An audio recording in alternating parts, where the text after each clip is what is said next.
नमस्कार. मी चिंतामणी सहस्रबुद्धे. रागरंग.com या यूट्यूब वाहिनीवर आपलं सहर्ष स्वागत आहे. मित्रांनो, सांगली जिल्हा मध्यवर्ती सहकारी बँक ही सतत चर्चेमध्ये असते.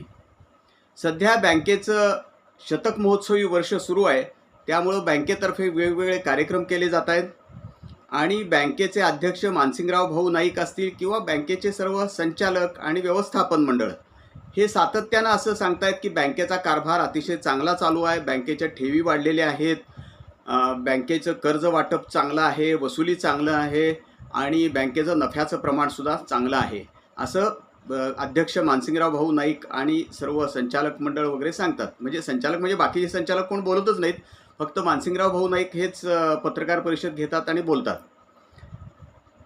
त्याच वेळेला दुसरीकडे मात्र या बँकेवरती भ्रष्टाचाराचे गंभीर आरोप केले जात आहेत. विशेषतः भारतीय जनता पक्षाचे प्रदेश उपाध्यक्ष असलेले आमदार गोपीचंद पडळकर आणि भारतीय जनता पक्षाच्या महायुतीमध्ये सहभागी असलेले रयत क्रांती संघटनेचे आमदार सदाभाऊ खोत ह्या दोघांनी सातत्यानं गेले काही महिने किंवा खरं म्हणजे म्हटलं तर 2-3 वर्ष जिल्हा बँकेचा पिच्छा पुरवलेला आहे. सातत्यानं जिल्हा बँकेबद्दल ते शासनाकडे तक्रारी करतायत, खुद्द मुख्यमंत्र्यांना भेटून त्यांच्याकडे तक्रारी करतायत. बँकेमधली पूर्वीची जी नोकर भरती झाली होती त्याची चौकशी करावी अशी त्यांची मागणी आहेच, परंतु मध्यंतरीच्या काळामध्ये म्हणजे दिवाळीच्या आसपास साधारणपणे बँकेमध्ये पुन्हा एक नोकर भरतीचा ड्रॉ निघणार होता. मोठं दिवाळीच्या काळामध्ये मोठा धमाका होणार होता, त्यालासुद्धा त्यांनी स्थगिती मिळवून दिलेली आहे, पडळकर आणि सदाभाऊ खोत यांनी. त्याचबरोबर शेतकरी संघटनेचे जे नेते आहेत, खरं म्हणलं तर शेतकरी संघटनेचे नेते सुनील फराटे यांनी जिल्हा बँकेचा विषय हा सातत्यानं लावून धरलेला आहे. गेली अनेक वर्ष ह्या संदर्भात ते तक्रारी करतायत, शासनाकडे तक्रारी करतायत, सहकार खात्याकडे तक्रारी करतायत आणि न्यायालयाकडे पण तक्रारी करतायत आणि त्यांचा हा सातत्याने खटपट जिल्हा बँकेचा कारभार सुधारावा म्हणून चालू आहे. सुनील फराटे यांच्याकडं या बँकेच्या बद्दलच्या एवढी माहिती आहे आणि ते असं सांगतात या बँकेमध्ये एवढ्या भानगडी झालेल्या आहेत, कर्ज वाटपामध्ये एवढे घोटाळे झालेत, साखर कारखाने असतील, काही शेती काय प्रक्रिया संस्था असतील, यांचे प्रचंड घोटाळे आहेत असं त्यांचं म्हणणं आहे. 200 कोटीचे कर्ज दिलेली आहेत काही कारखान्यांना, त्या कारखान्यांच्या त्या कर्जाची अजिबात वसुली झालेली आहे. बँकेनं हे कारखाने सगळे ताब्यात घेतलेले आहेत, ताब्यात घेऊन ठेवलेले आहेत नुसते.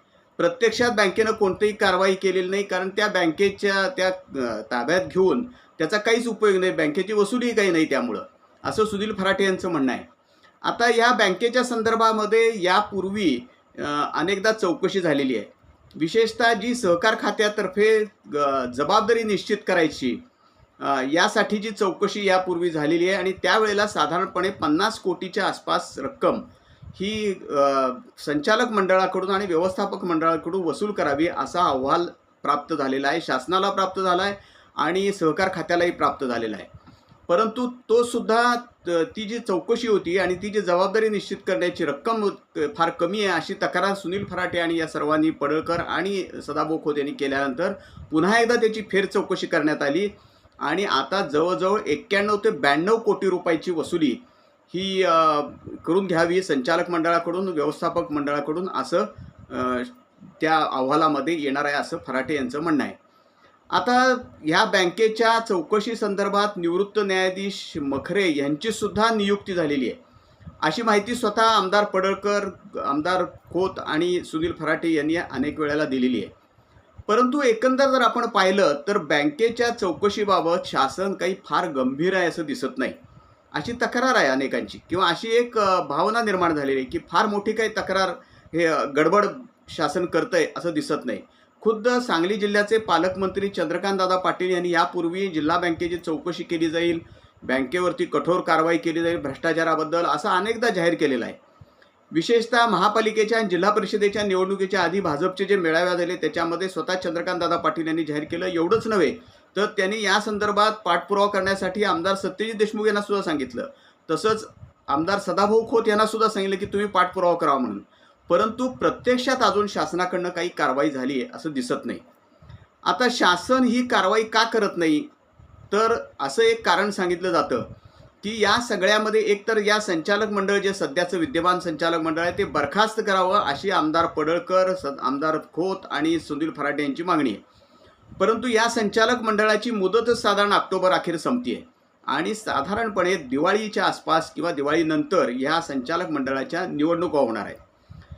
त्यामुळं आता हे संचालक मंडळ बरखास्त केलं काय नाही केलं काय असंही कदाचित शासनाची एखादी अशी भावना असू शकते असं एक मानलं जाते. प्रत्यक्षात 8 संचालक असे आहेत. शासनानं आता केंद्र सरकारनंच असा निर्णय केलेला आहे की ज्यांनी 10 वर्ष सातत्यानं संचालक म्हणून काम केले, पदाधिकारी म्हणून काम केले, त्यांना आता यापुढं त्या पदावरती राहता येणार नाही. सांगली जिल्हा बँकेमध्ये असे 8 संचालक आहेत.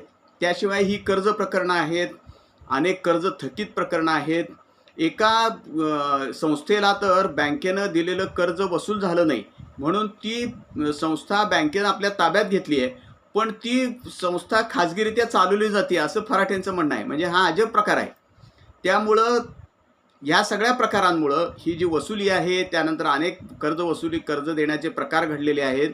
या सगळ्यामुळं हे बँकेचं संचालक मंडळ बरखास्त करावं आणि प्रशासक नेमावा अशी मागणी होती. परंतु शासन मात्र अद्याप त्याच्याबद्दल काही कारवाई करत नाही. हे कारवाई का करत नाही, हा 1-2-3 त्याच्याबद्दलची कारणं सांगितली जातात. एक तर बँकेचं शतक महोत्सवी वर्ष सुरू आहे. सांगली संस्थान काळात स्थापन झालेली ही बँक आज 100वा तिचा वाढदिवस साजरा करते. अशा वेळेला अशा पद्धतीची कारवाई करावी का असंही कदाचित विचार शासन करत असावं असं एक मानलं जाते. त्याच वेळेला या बँकेच्या संचालक मंडळामध्ये फार हुशारीनं काही संचालक हे भारतीय जनता पक्ष प्रणित महायुतीचे घेतलेले आहेत. खरं म्हणलं तर ते मूळचे सगळे राष्ट्रवादीचेच आहेत किंवा काँग्रेसचेच आहेत, परंतु आत्ता तरी ते भारतीय जनता पक्षाचे म्हणून आणि शिंदेंच्या शिवसेनेचे म्हणून ओळखले जातात किंवा शिंदेंच्या शिवसेनेचे म्हणून ओळखले जातात किंवा अजितदादांच्या राष्ट्रवादी काँग्रेसचे ओळखले जातात. त्यामुळे कदाचित ही कारवाई होत नाही आहे का की भारतीय जनता पक्षाचे आणि शिंदेंच्या शिवसेनेचे संचालक या बँकेमध्ये आहेत, त्यामुळे ही कारवाई होत नाही का असाही सवाल विचारला जातोय. परंतु एकंदर जर आपण पाहिलं तर भारतीय जनता पक्षाचे जे प्रदेश उपाध्यक्ष आहेत आमदार गोपीचंद पडळकर, आमदार सदाभाऊ खोत आणि शेतकरी संघटनेचे नेते सुनील फराटे ज्या आक्रमकपणे मागणी करतायत याच्यावर कारवाई करायची, त्या पद्धतीनं त्या गतीनं त्याला शासनाकडून फार मोठा प्रतिसाद मिळतोय असं दिसत नाही, असं एकंदर चित्र आहे. तर याचं नेमकं कारण काय आहे हे कदाचित चंद्रकांतदादा पाटील हे स्वतःच या संदर्भात सांगू शकतील अशी परिस्थिती आहे. तूर्त तरी ह्यांनी किती जरी आज पुन्हा एकदा आमदार गोपीचंद पडळकर यांनी आज पुन्हा एकदा पत्रकार परिषदेत असं जाहीर केलेलं आहे की या बँकेचं संचालक मंडळ बरखास्त होणार आहे. भ्रष्टाचाराचे अनेक आरोप आहेत, त्याबरोबर संचालक अपात्रतेचा विषय आहे. मुदत संपल्यामुळं 10 वर्षाची त्यांची मुदत संपल्यामुळं त्यामुळे बँकेवर प्रशासक येणार आहे. याशिवाय न्यायमूर्ती मखरे यांच्याकडून त्याची चौकशी पण होणार आहे. परंतु अद्यापही काही फार मोठी त्याबद्दल हालचाल आहे असं दिसत नाही. त्यामुळं एक गूढ ह्या सगळ्याच बँकेबद्दलचे आरोप आणि बँकेबद्दलची चौकशी, बँकेचं संचालक मंडळ बरखास्त करण्याची मागणी या संदर्भात एक गूढ निर्माण झालेला आहे. पाहूया नेमकं काय होतंय ते. आमचं हे ragrang.com ही जी यूट्यूब वाहिनी आहे ही आपण लाईक करा, शेअर करा आणि सबस्क्राईब करा. धन्यवाद.